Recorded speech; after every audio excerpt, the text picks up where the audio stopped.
Hello. In this video, I want to talk through a few issues related to loudness in practice, loudness in mastering, the ever hot topic of how loud music is made.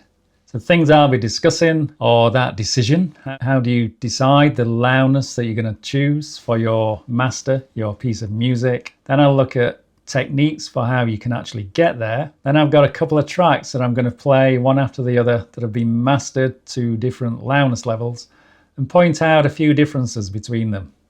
So firstly, the decision. I think of this as having three possible approaches. So there's the streaming approach. Nowadays, the most common destination for music delivery and consumption are streaming platforms.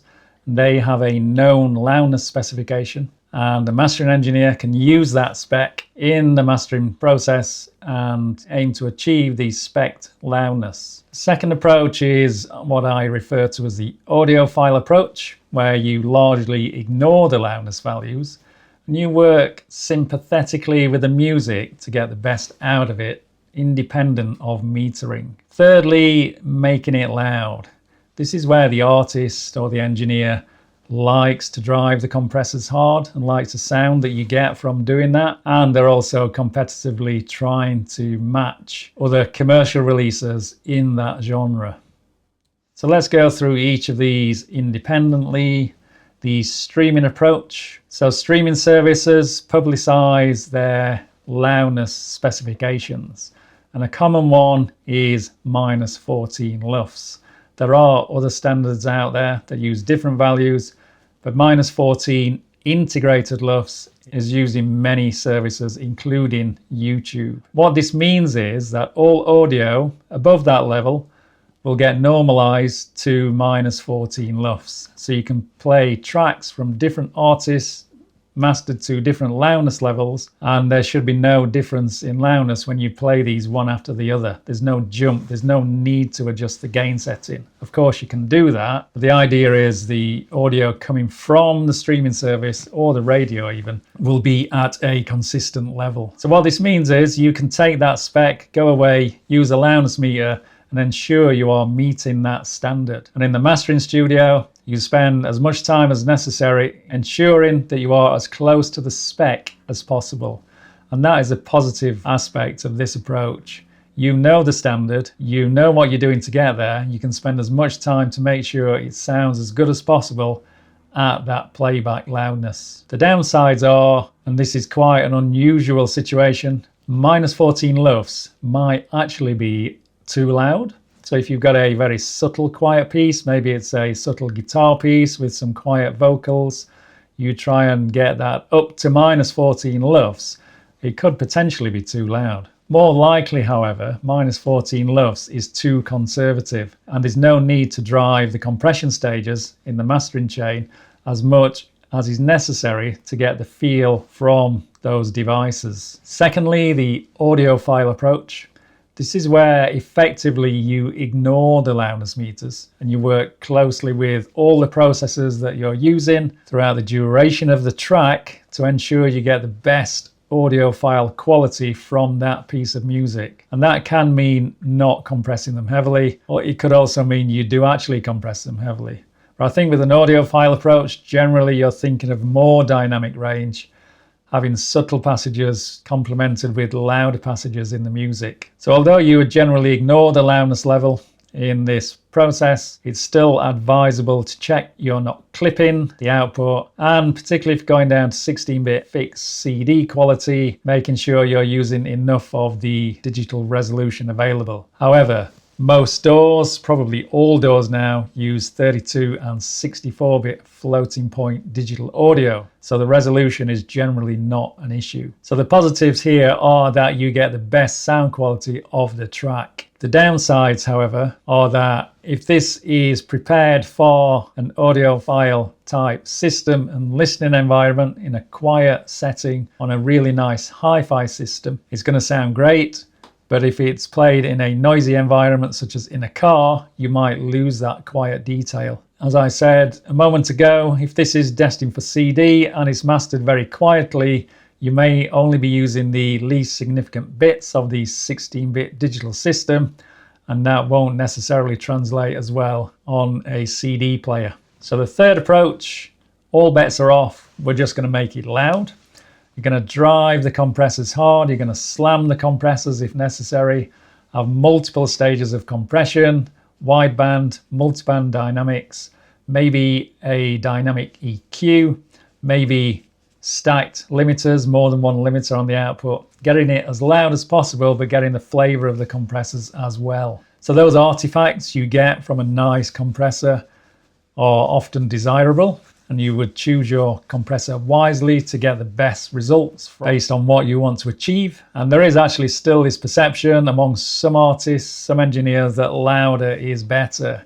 Even though it's going to be normalized, some still think that louder in relation to other tracks, other releases in a similar genre, louder is better. So the positives of doing this, of hyper compressing something, is that you can actually improve the reception of the music in a noisy environment or over a poorer system. So because there's less variation between quiet and louder passages, you will hear both those even on a poor system in a poor environment. And that also relates to intelligibility. Quiet spoken vocals contrasted with louder shouting passages, you're still going to be able to make out the vocals in both sections of the music. And even though tracks will be normalized and play back equally as loud, the processes that you apply, particularly if you focus on the mid-range, can actually make a hyper-compressed track sound louder. And that may be due to the EQ, it may be due to additional harmonics being added to the music. The downsides are the obvious ones, maybe loss of dynamic range, loss of that quiet subtle detail,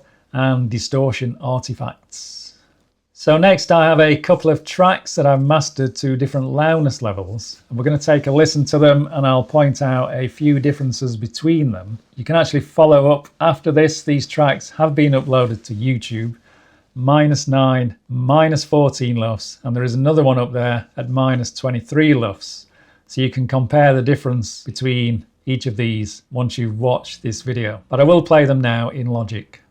So I have this project with the same clip mastered twice to different levels. The top one is -14 LUFS and the bottom one is -9 LUFS. Before I play these, let's just have a look at the waveforms. So the top one, you can see the transients, the snare hits, mostly anyway. And then there's the body of the waveform a little bit below that. So yeah, more dynamics in that track compared to the bottom one, -9 LUFS.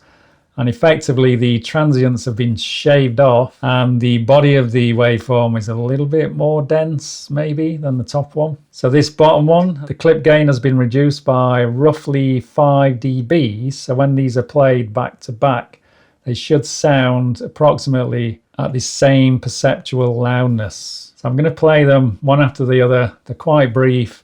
I'm not going to use a meter and I'm not going to talk. Just listen to the track.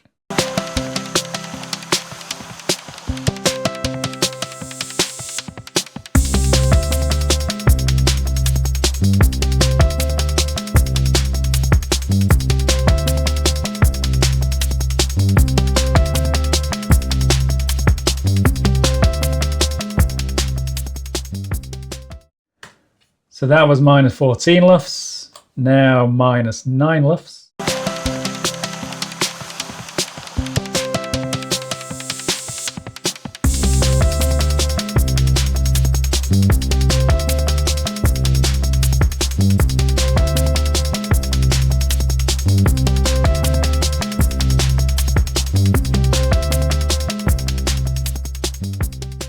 Any differences? So the obvious ones, the bass is sounding more saturated, more grainy on the -9 LUFS. That may be a sound you're after. The snare, similarly, is more saturated, maybe more harmonics in the snare. The top one is much cleaner, may sound better with a system that can translate those transients effectively.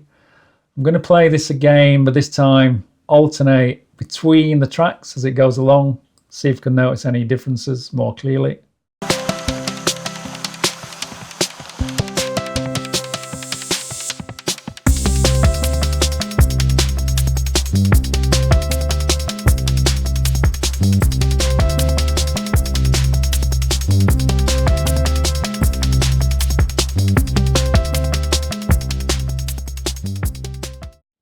Yeah, so definite differences there, but is one better than the other? And actually, does it matter? You decide. So, you've decided how loud you're going to make something. How do you actually get there? And I'm not going to go into practical techniques, technical specifics at this stage. It's more from a conceptual perspective. There are a lot of videos out there that deal with loudness in mastering and how you can do that in practical terms. And I have some of those videos you can follow up on. But firstly, the LUFS value. This is where you will have a loudness meter on your master output. And there are a lot of loudness meters out there, generally now built into your DAW or a third-party one. There are free ones available, and you apply compression, limiting, EQ, etc. as necessary to achieve the loudness. And when you bounce this out, you make sure you have met the streaming standard. The second approach, working with the music, this is where you largely ignore the loudness meter. Chances are you'll still have one there on the output, but spend a lot of time thinking about the tonal and spectral balance and also the dynamic variation within the track. We're after audiophile quality independent of loudness with this approach. Then the final one, again, you generally ignore the loudness meters. You apply liberally compression and limiting to squash the track to get the saturation, the harmonics, the distortion that you get from the compressor, or maybe you want to think of it as warmth and glue. And maybe at the end you do check if it's loud, A/B between another commercial track in a similar genre, and or check the loudness meter, and you're going to be -9 LUFS and above, I would suggest. So a few summary points and takeaways from this. So although you may have a preferred way of working, and I've described 3 specific techniques, do treat each project independently, spend some time with the processors, with the loudness values, and decide the best possible approach for each project. Try not to get stuck in a rut and apply certain values and settings to projects that are essentially very different. If you're working on a project that has multiple tracks, such as an album or an EP from the same artist, chances are a lot of them will work to a consistent loudness, but there might be a quieter or a louder piece that wants to play back in contrast at a different level to the other track. So don't master them all to the same loudness value unless that is absolutely necessary. And although you might be aiming for a particular loudness value in LUFS, don't get too hung up on getting exactly on that value. Something a little bit louder, -13, -12 LUFS, is still going to be okay in a -14 LUFS streaming service. -14 is still quite a conservative level, and -12 is not going to be too far away from that standard and still sound okay. A lot of CDs are roughly in the -9 LUFS region. Then finally, consider the destination for the music. And this is both in terms of playback media, such as CD and streaming, but also the playback device and the playback environment. Will these have an impact on the way you decide to master something? And I think they should, particularly the playback system and the playback environment. If this is designed to be uploaded to TikTok and played on a phone, chances are you want that to be more heavily compressed than something that's going to be played in a very nice listening environment over an excellent hi-fi reproduction system. So think about the music you're working on, think about the artist, think about the end user when you're going through this process and deciding how loud to make something. Okay, so do you have a preferred way of working? Do you use one of these techniques? Do you have something that I haven't mentioned? Do you have any particular processes or workflows that really work for you that you want to share? Let me know. Put some details in the chat and we can continue the conversation. I hope that's been useful, and thanks for listening. Goodbye.